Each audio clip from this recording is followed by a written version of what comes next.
Yo, what's up, guys? Teacher Paul here, and today we are reacting to this coffee request from Whiplash.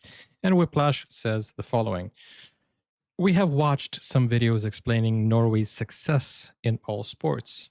This is made by a Norwegian and explains it very well. Let's check it out. Ah, Norway. The land of the fjords, the Vikings, the social anxiety, and the excessive consumption of lip filler nicotine. Some say it's the greatest Lip country filler on nicotine. earth, with lots of money from oil drilling, fish farming, and the occasional guy named Magnus. But what if I told you that this beautiful country, That's true. You guys have occasionally a great Magnus. fish farming, and the occasional guy named Magnus? Magnus. He said Mungus. Is it Mungus or Magnus? Magnus Mitbo, Magnus Carlsen, and the last one is Magnus. I don't know his last name. But what if I told you that this beautiful country, which just happens to be my home country, is the most dominant sporting nation on the planet? This is why Crazy. Norway, with a population of only 5.5 million people, produces more Olympic gold medals per capita than any other nation. Wow. Hey, we need to learn You a might few think that things. this relatively plain country where people barely interact with each other and prices are similar to that of Monaco would be relatively calm to live in. Well, for the Monaco? most part, yes. But there are two things which bring the Norwegian people closer than anything else on Earth. One is our hatred towards Sweden, and the second, to many people's surprise, is You don't really hate Sweden, do you? I mean, you don't really hate Sweden, right?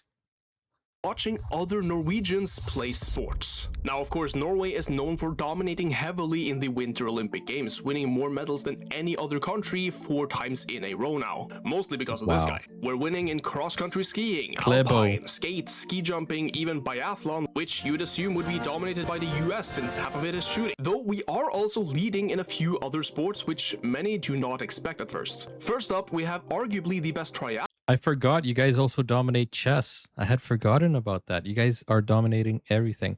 And right now, you guys are probably going to the semifinals in the World Cup. I don't know. Anything can happen. It's against England. Dude, it's going to be crazy. You went past Brazil. If you go past England, you're probably going to go against Argentina. And then after that, either France or Spain. It's mind-boggling.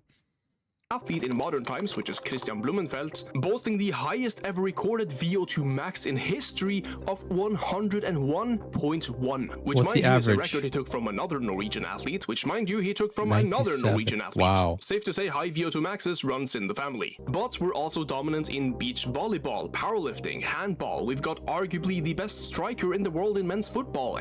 I don't think it's arguably anymore, man. Well, maybe because he still is in the race for the golden boot against Mbappe and Messi. But still, man. But I've heard some people say the best striker right now is Harry Kane. I don't know. Let me know your thoughts in the comments. And a Ballon d'Or winner in women's football. We've got the greatest Wow. chess player of all time. Yes, chess is technically a sport, don't out me on that. We've It got is. sprinters, middle distance runners, rowers, wrestlers, even weightlifters winning summer Olympic gold medals. And You don't have only one rower. You have the whole country going, roo, roo, roo. we're even playing pretty well into uncommon Norwegian sports like tennis and even golf. And we And even the got Tour this de guy. France. Okay, I'm done glazing my home country, but what is really the trick here? How does Norway seemingly have some top-level athlete in virtually every sport? Well, there are a few theories for how Norwegian sporting dominance actually came to be. First is the Viking selection theory, which claims that Norway's long history of Vikings and warriors created great genetics for strength and endurance. Basically, those traits were more likely to get you home from battle in one piece, and considering they had a lot of children back then, only the best genetics would be passed down to the next generation. And then, like the 300, that's natural selection, right? If you survive, it means you're strong. the process would be repeated. And yeah, there were definitely Except I have watched Norsemen, and what's the guy's name? Oh, it's not Olaf. Olaf, that's someone else. Norseman. There's a coward guy who ran away from battle. Oh, what's his name again? I don't know. Go watch my reaction to Norseman. I forgot. But we all hate that character anyways. would be passed down to the next generation, and then the process would be repeated. And yeah, there were definitely a lot of tales about big Vikings doing extraordinary things. And in fact, there was even an anime made about this, and if you know what I'm talking about, then you probably don't have any enemies. Where is your That sword? Vinland Saga? I don't know. I don't know. Now, even though I this don't know. sounds very plausible to some people, because it's just evolution and passing down favorable genetics based on your environment, it doesn't actually hold up too well, considering less than 10% of the population back then were actual Vikings, and considering many didn't even kill and just stole and burnt down houses and churches, most Vikings Only and did warriors that. back then essentially died very young anyways. Like, even if you were a much bigger and stronger guy, the difference it made in battle probably wasn't as big as we would like to believe. Is he So many Norwegian? often died well before they could ever pass That's down Thor. their own genes. So I don't think the Viking theory holds up very well. Another He's one, from though, Game is of the Thrones. Norwegian lifestyle theory, where many speculate that the rugged terrain of Norway with lots of mountains and long distances between cities and villages meant that transporting people and goods required a much higher level of fitness back in the day compared to places like Germany or Denmark. And this actually makes a lot of sense, considering most high-level athletes from Norway actually grew up on farms or out somewhere where they had to be very physically active from That's a young age, interesting. building a high work capacity before eventually becoming professional athletes. Norway also has one of the longest coastlines in the world if you count all of the islands, so moving places was definitely not easy back in the day, and many people often had Coastlines, right? You don't have more islands than Indonesia, though, right? Okay. islands, so moving places was definitely not easy back in the day, and many people often had to row across great distances up fjords to transport goods. Though hard terrains aren't exactly exclusive to Norway, most countries, aside from the weird sounding guys in Denmark, have hills or mountains. So with that logic, wouldn't people from countries like Austria, Switzerland, or even France be just as dominant in relation to their population? But the most plausible theory, and one I actually learned about while studying sports science in Norway, was the Norwegian athlete theory, which claims that the reason why Norwegian athletes are so successful Education. is because they specialize their athletes super late, especially in comparison to countries like China, where they specialize athletes from a very, very young age. Take But if you think of it that way, like China has so many medals when it comes to the Olympics. I don't know. What I do think is awesome is that Norway lets the athlete do many different sports before they settle for one.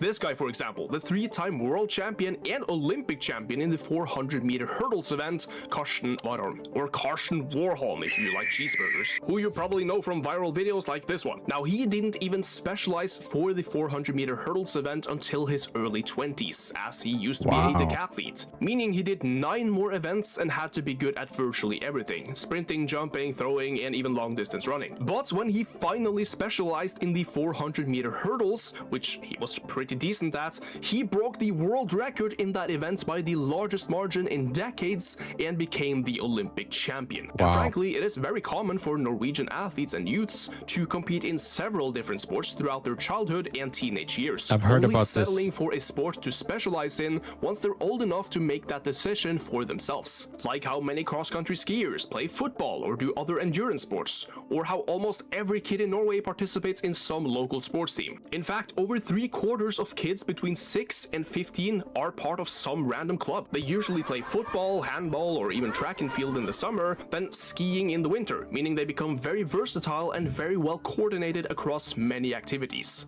This reminds me of Klebo. That uphill trotting, which we saw, it was crazy, man. Crazy. Whereas many other countries have a tendency to specialize children very early on. They make them compete with the goal of winning at the age of 6. They try to make them into elite level athletes from a very, very young age. A lot of and they tell pressure. them to only do a single sport for the rest of your life because you are genetically prone to being good at that. And yes, this does provide good results, but it also shortens their sporting careers drastically compared to those who don't specialize as early. Meaning a And can you imagine how many average athletes out there could have been legendary in a specific sport if only they tried to do something different? You know, if you're average at something, just give something else a try and maybe you can excel, you know? kid could end their career at age 18 and never continue long enough to become an actual professional athlete. And this is actually a well-documented concept in sports The fart noise. Actual professional athlete. And this is actually a well-documented concept in sports science. A couple of years back, there was this massive Swedish study which took 1,026 football players who were sent to high-level academies to go all in on football at different ages. And they assessed whether or not early specialization actually led to higher caliber athletes. And they found that no. Actually, it didn't. Early specialization only led to shorter careers, and it gave the athlete less time to find out what they wanted to do, which subsequently means that someone who went all in to become a football player at age 12 might have instead become a great long-distance runner or a sprinter instead if they had made that choice at 16 instead of 12. They would probably be more mature and realize their potential a lot better and ultimately find a sport which they would perform better in. Specializing early might in fact hinder performance more than anything, which has been noted in other studies that showcase the Norwegian model. They still want the kids to be active and even participate in sporting activities and competition, but they don't want them to put all of their fruits into a single basket too early, like many do in countries like China. Now, it has to be said that early specialization can also maximize athlete performance if they stay injury-free and want to do that sport and end up growing well into it through puberty. But it's often a shot in the dark to specialize an athlete who could still end up becoming much better at something else entirely. Like how a kid might start doing gymnastics at a young age, but then they hit a massive growth spurt at 12 or 13 and suddenly become much less competitive. And a lot of sports which are plagued by early specialization also tend to see very much shorter careers. Like in gymnastics, the average age of a professional is around 20, whereas in track and field or even cross-country skiing, the average age is somewhere usually between 4 to 10 years higher. However, there is one more thing which many never speak of I was thinking 4 to 10 years? No, 10 years higher. Regarding the Norwegian sport dominance, and that is opportunity. Being a relatively rich country on top of being built on voluntarity, the opportunity for sports in Norway is much greater than in most other countries, particularly because you can do both winter and summer sports in the same place, and even at the same time if you want to, but also because people will go out of their way to do free labor and help kids prosper in the world of sport. Like most football coaches for kids between 6 and 15 are just the dads of the kids who just happen to play football themselves growing up. This guy, Johannes Høsflot Klæbo, like Holland. Arguably the greatest Winter Olympian in history. What's his full name? Guy Johannes Høsflot Klæbo.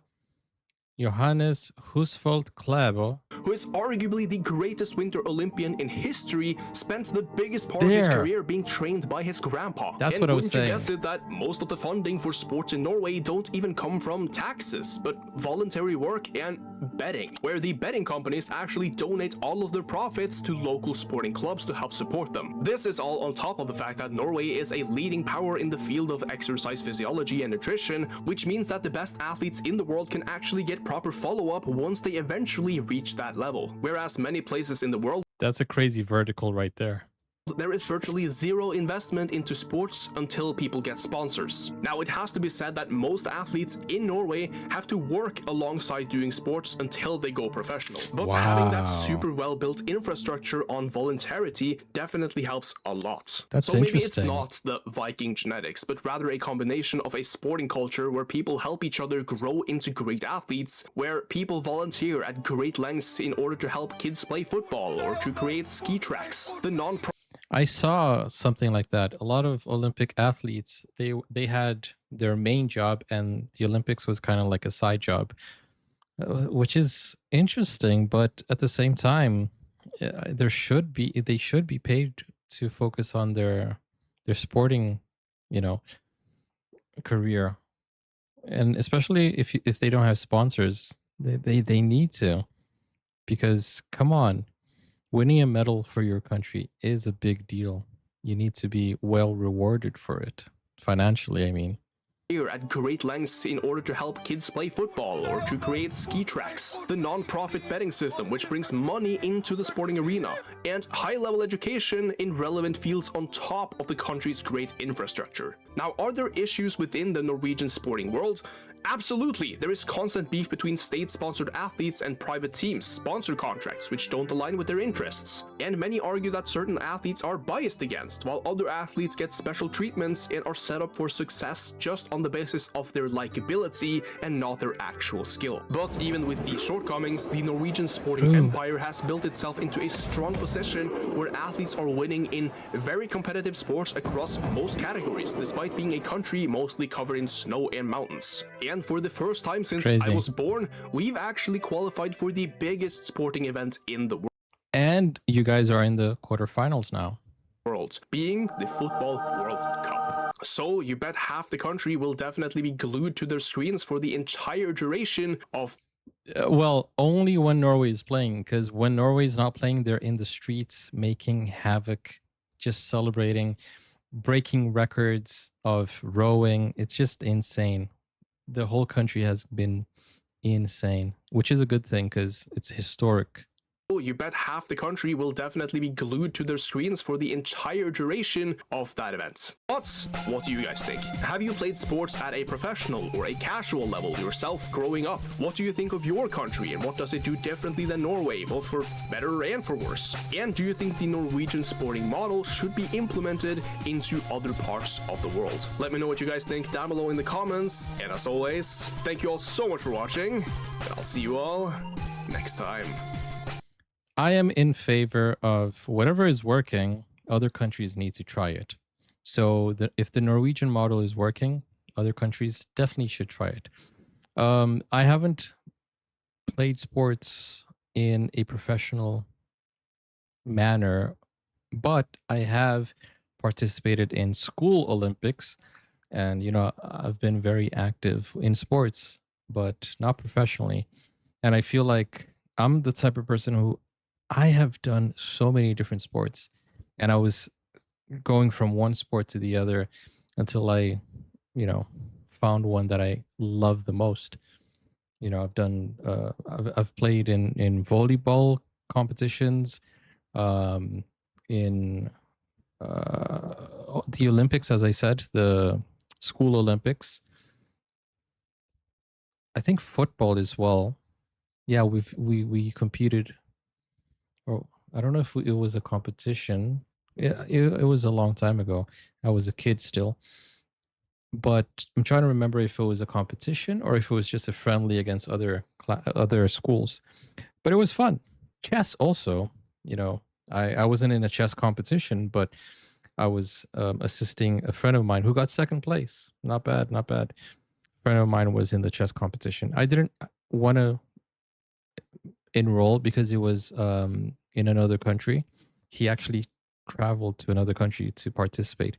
So I was just assisting him until he traveled, and he did well. But it was fun. But I've played so many different sports. I started off, the very first sport was taekwondo, which is fighting.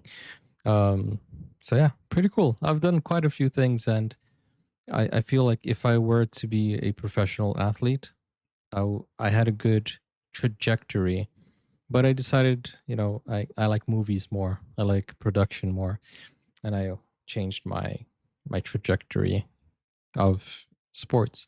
But now I have a sports channel, which is also a production, kind of mixed, so it's fun. Anyways, thank you guys for watching. Thank you, Whiplash, for this request. And guys, I will see you on the next one. And do you think Norway's going to win the World Cup? They surely have the mentality for it. See you guys soon. Take care. Bye bye.